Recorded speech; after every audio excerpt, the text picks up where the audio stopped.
From workforce housing to flooding, I sit down exclusively with City of Charleston mayoral candidate Will Freeman for a special edition of Quintin's Close-Ups.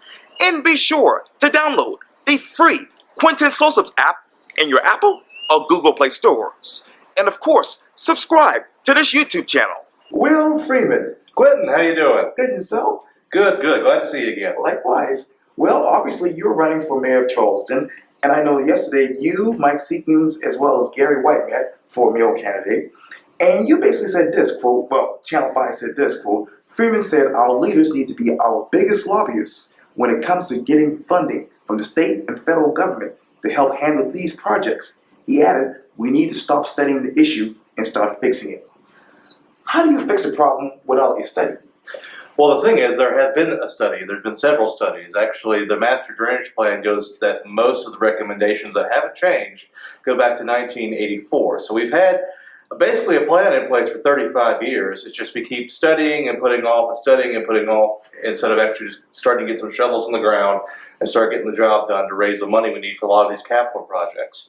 How much money do we need now for capital projects in the city? The number that keeps getting floated around is around $2 billion to get our drainage needs up to where they need to be. That's a big number. What can you do if you were mayor now in the meantime until you get this $2 billion? Okay, yeah.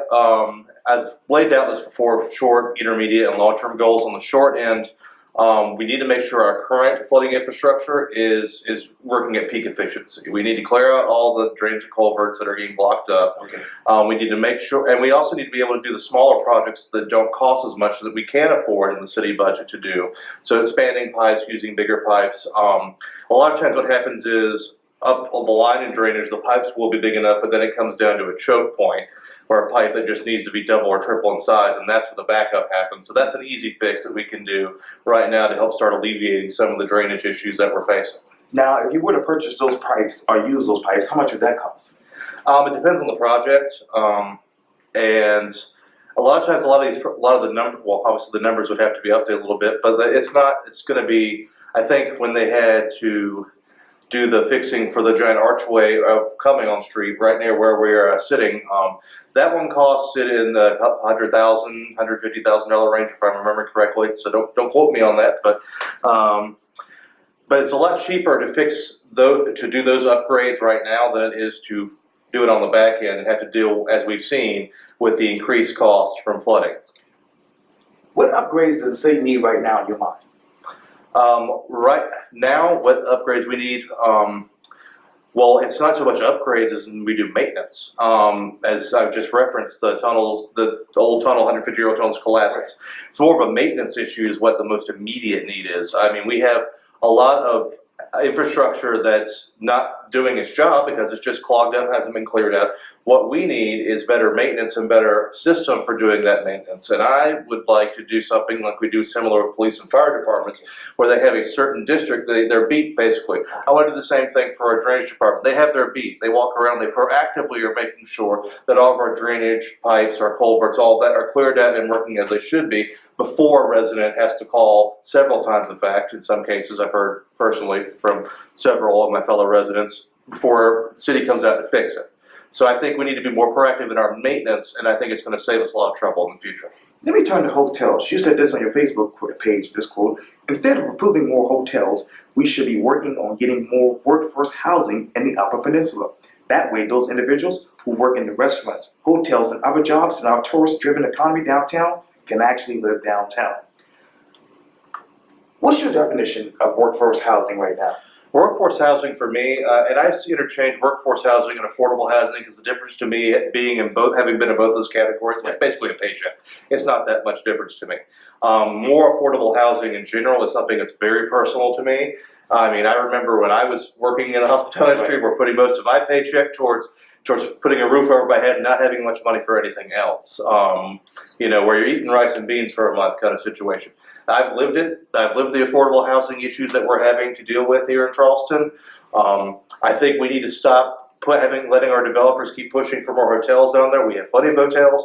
We need to be focusing density for workforce housing, affordable housing right there on the Upper Peninsula, where there's the land to do it, where there's a location to do it. The infrastructure with public transportation's already in the process of going down there, being built up with the bus rapid transit system, and also the permanent site for the hop route, which a lot of hospitality industry workers use. The whole point being is it gets them out from staying in apartment complexes and housing on the edge of the city, having to drive in, on top of having the cost of driving in, and having that quality of life issue with traffic, then having to pay for parking for the privilege of working downtown.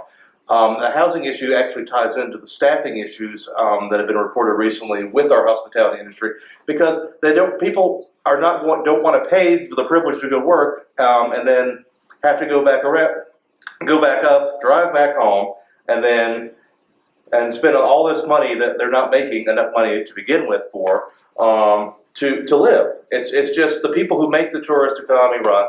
Your line cooks, your bartenders, your front desk workers. The people that you see every day, basically, and the tourists see every day, and you as residents, when you go out downtown, see every day, the ones who make this tourist economy work, the actual boots on the ground, those are the ones we need to be taking care of right now and make sure they have a place to live that they can afford to live, and we need to stop taking advantage of it. And that's what's happening right now. Let me go back to density. What would that look like under Mayor Freeman? Well, my view of density would be something in the 4 to 6 story range is where I'm looking at, and it'd be probably focused on the other side of where the Ravenel Bridge comes down, so Laurel Island in that area. It's specifically where I'd be looking to try to push that development at, because it's going to go right exactly. The whole point is it's going to be right near where public transportation is going to be, and our bigger infrastructure projects that are already being done by the county and the council of governments going down through there. So I think you have to put that density where it's going to be able to be supported with infrastructure, and that's one area that it can be. What are the other areas? There aren't many, to be honest with you. And that's the problem we're running into. We have right now is we have a lot of large apartment complexes and single family homes being put out in West Ashley, James Island, Johns Island, and there isn't the infrastructure there to support it. Really, the Upper Peninsula of Charleston, going into the lower part of North Charleston, which we wouldn't be able to do anything about other than partnering with our neighbors to the north up there in North Charleston city government. But that area is the only area that's really ripe to support that kind of density. And that's where we need to be focusing it out on. And let me go back to what you said on Facebook. You said this too, and you mentioned it, a little bit of it. It will also have the added benefit of focusing development away from building large apartment complexes with the use of non-native filtered and wetlands on the edge of the city, which is known to make flooding worse. So if you were to take away that particular non-native filter in the wetlands, how much money would that save the city? Well, it's more of a savings in our ecology and our environment, but also it's a saving for our residents who've been living in neighborhoods that are near those, that have long established neighborhoods and suburbs that already exist there. Because what happens with filtered is it changes how the drainage is done, and then water starts flowing and flooding neighborhoods that used to not flood at all for decades. I support going where you build it on stilts, build it up like that, but you leave that drainage, that dirt, that God-given swampland dirt that's good at absorbing rainwater there where it is. So there are some costs there. It's going to make it easier. It's going to save our residents more. It's going to save our environment, preserve the ecology better. So the costs are not necessarily a dollar amount, but it's ones in what makes the Low Country unique, and also in preserving people's homes.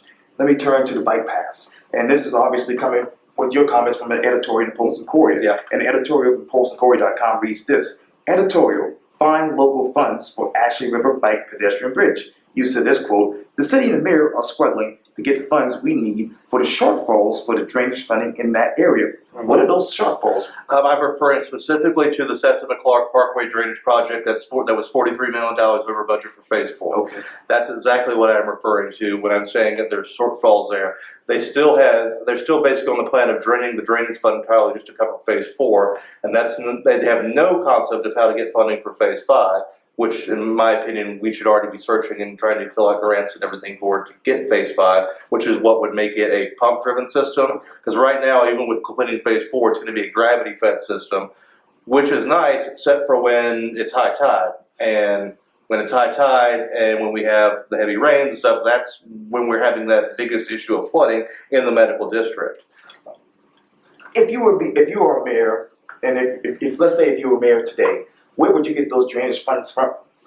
Well, one, as I've said, as you mentioned in the quote before, being the primary lobbyist basically for the people of Charleston, I view it more as an activist for the people of Charleston, to try to use the bully pulpit, the office of the mayor, your press conferences, your telephone, you being the mayor of the largest city, and trying to mobilize, use that issue to get your voters to go help support you, to start melting phone lines in Columbia and DC. Although it seems we have Representative Cunningham who was trying to get some funding for VA stuff in the medical district, but other areas of the city will need help too with flooding and drainage. So that's part one. Part one is being the biggest advocate and really trying to get access to either the accommodation tax funds at the state level, the half-cent sales tax at the county level. We should get access to that, because flooding infrastructure is main infrastructure. It's not just roads. There's no point in building roads if they're going to be underwater. I said this about a half dozen times at that forum I was at yesterday.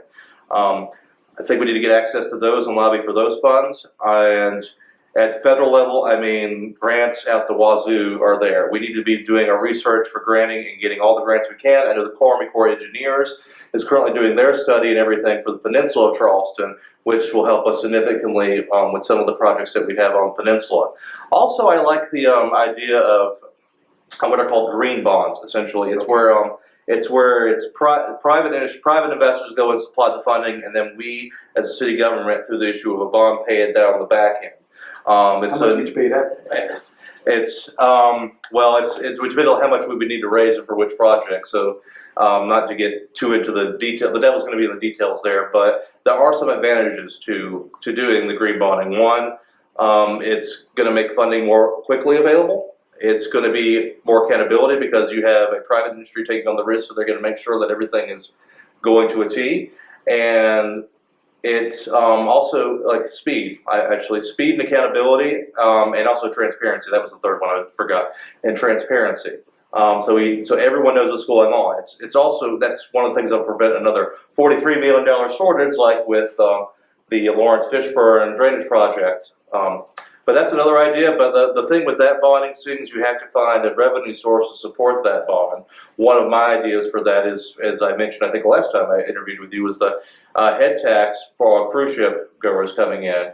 That could bring in significant new revenue stream that we could utilize to get a bonding issue like that going, so that we could have some of the funds coming in those means too. But really, all of the things I've just said have to work together. We have to pursue all of those together if we're going to get the $2 billion we need for our funding, for flooding. And the funding. The head tax, how much would that cost? I believe that I'm going off the estimate that the Posting Courier had, and I Oh, no. Your estimation. So my estimation, my estimation is the head tax would probably be somewhere between $15 and $20, or the cost of a cocktail on ship. Okay. So they wouldn't notice it. But the last numbers that ran for that range had it averaging at approximately, I think, $8 million a year in additional revenue. Okay. Is where we're at. Of course, that number can change with the larger ships we have coming in, so that could go up. Okay. Now let me get back to that editorial about the bike paths. You said this too. I think we should focus on keeping people's homes as well as the hospital district from flooding before we start worrying about bicycle paths. Priorities, people. We've had at least 3 bicycle deaths over the past couple of weeks. If you're a mayor today, what would you do right now, mister? Well, so yes, there's an issue of safety, and I really feel for the families that were affected by that. But there's also the issue of the safety for flooding, or for our city in whole. And flooding is the biggest threat to our city's existence in the next 20, 30, 40, 50 years. If you want the city of Charleston to still exist, we have to get a handle on our drainage now, today, and start doing the plans we have to do now, today. Once we get a handle on that, then we can start building bike paths left and right. I also think that we need to maybe refocus from just doing it from a bridge over the current plan for a bridge. I don't think that's going to get through, and it's also a question of jurisdiction. But I think right now, today as mayor, I mean, we have to focus on flooding. I'm sorry, that's going to be the #1 thing. I agree that there needs to be public safety and more awareness made, both by drivers and by those on bicycles. I mean, I know several people who use bicycles every day to bike to work. One of the suggestions they had was trying to use so Rutledge Avenue, I believe, is a corridor to kind of get down to downtown and go up and around.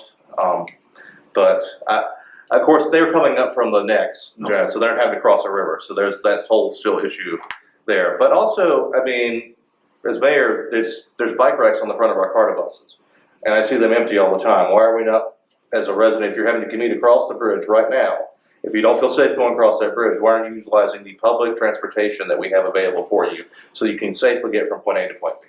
Have you been able to ride a bicycle in the city of Charleston? I haven't ridden a bicycle in the city of Charleston in several years, but that's typically because I've lived downtown within walking distance, so I just walk anyway, to either my job or to the job, or if I'm going to go meet someone for like a karaoke night or something. But I mean, I see several people down. I mean, I work at the college. We're at the college. People bike every day, skateboard every day. I see people using those powered scooters. I see them using alternatives other than a car every day, and safely and without many issues, or rarely has issues. So I don't necessarily think that biking downtown is as big of an issue when you compare it to, again, the number one issue that is the number one threat to the city of Charleston, which is flooding. Take off your mayoral candidate hat. If you were a cyclist right now, what would you do to protect yourself? Well, other than basic safety, and I'm looking around. I mean, I would try to ask. I would try to figure out where I can go safely. I mean, and when can I travel? And I certainly wouldn't be traveling at night. I would have to be. You'd have to be taking your own precautions right now to be safe. That's plain and simple. That's what I would do. Okay, if you were Mayor Freeman today and you had a meeting with Chief Reynolds, what would you do as far as public safety? We have free people being killed on bicycles. What would you do right now? Well, I mean, with Chief Reynolds, I would say that you'd have to make sure that when their officers are out on patrol, and if they see someone in the 2,000-ton vehicle next to someone on a bike, and the one 2,000-ton vehicle is doing something that can endanger the bicyclist, they need to have a conversation with that person, because they need to realize that they're in the 2,000-ton vehicle and that person's in a bike with nothing to protect them. On the flip side, if we see someone on a bicycle is running a red light, especially at a major intersection or running through a stop sign, which I've seen before too, then you need to have a conversation with the bicyclist as well, because they're endangering themselves and others. Now, since you've been running for mayor, have you been able to go down to City Hall and attend a city council meeting? I've been to several, actually, and they're pretty long, really long lately, especially the last one was about 4 hours. And in that particular meeting, obviously there was issue with the business card gates and with allegations from the mayor to the first lady. Where are you in this debate right now? With Cardgate, as it's referred to, I think it says a lot about other individuals running for mayor than it necessarily does about Mayor Tecklenburg. I think, I mean, yes, one thing that came out of that meeting, and I was sitting there in the front row, if where the camera is would be where the mayor would be. So I was right there front center watching the whole thing. It came out there was 2 sets of cards, and now so the total cost could be $100. I think I wrote the number down. $163. Sorry, $162.63 is what it would cost. Is what the extra cost of the taxpayers. And the mayor said he'd reimburse it. That's fine. What concerns me is that you're using city council time to basically make political points and try to score political points. And I don't like that. You're the city council chambers. About the last hour and a half of that meeting, instead of addressing the concerns of voters, specifically with flooding, affordability, everything we've just talked about.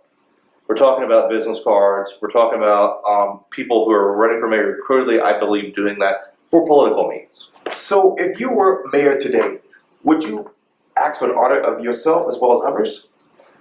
I believe, well, and I'm glad you mentioned that, because I was going to say on the flip side of that, this is not the first time that the mayor's been caught doing something financially questionable. I mean, he had his, a judge took over where he was overseeing the funds of an elderly family fund, yes. And so this is not the first time that he's done something questionable. So one, I'd hope I would not have the judgment issues that the current mayor seems to have when it comes to that.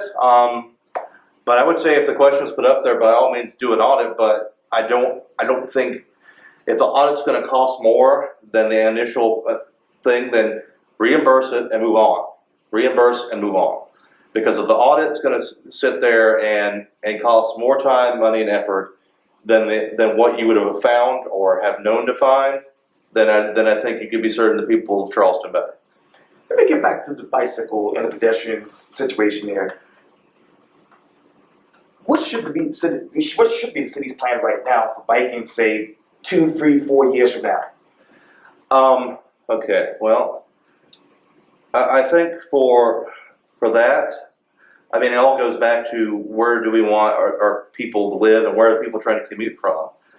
I know that we did, I'm trying to think where the study was, that was for the traffic to close off the lane, but yeah, but I don't know where we are at as a city. I think we'd have to find out first where as a city for how many people would like to use their bike, where they live in proximity, and we have to find out when it comes to bicycling, where most of the people who would be biking are coming to and from. Because I think once you do that, you can probably find out where we need to make a plan for. Where is your plan? My plan right now is I don't have a plan, to be honest with you, and the reason I don't have a plan is because I'm focusing on flooding and affordable housing. I'm focusing on stopping your water from coming into your home and for you to still be able to have a home.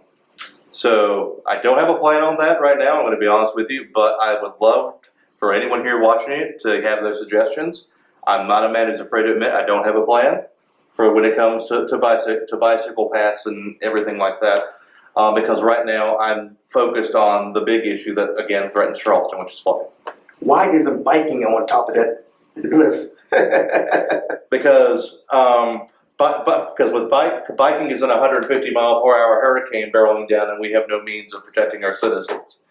Or a thunderstorm happening and flooding homes and cutting off access to the medical district, so someone who's having a heart attack in West Ashley can't get downtown to the hospital. Flooding ties into all the larger public safety issues that we have as a city, and also development issues. I mean, development issues tie into flooding as well, and causing it. Flooding is the main touchstone for a lot of the issues and challenges we face as a city. That's why I have to make sure that is taken care of first, because it's a public safety issue, it's a development issue, it's an affordability issue, it's an issue that's going to determine where Charleston's going to be in the next 10 to 20 years. Where will Charleston be in the next 10 to 20 years in your mind? Well, hopefully we will be in the next 10 to 20 years a city that got its drainage challenges taken care of, where we have a city where the residents come first, a city where affordability for homes and the working class of a place have a better quality of life, a city where we still have a tourist economy, but we found that balance in between tourist and resident, and a great city for everyone to come and visit and live in, and we'll have a plan for growth, and we'll be looking great and sitting pretty. Okay, you talked earlier about the medical district. I got to take you to West Edge. Obviously, Okay. another mayoral candidate, Gary White, brought up that issue just recently. Mhm. Basically asking why is the city helping with West Edge even beyond what they've done already? Yeah. If you're a mayor today, what would you do financially? Well, I find it concerning that the city is helping out an individual developer, period. I have a problem with that. That's something where me and Councilman White are going to be in agreement on.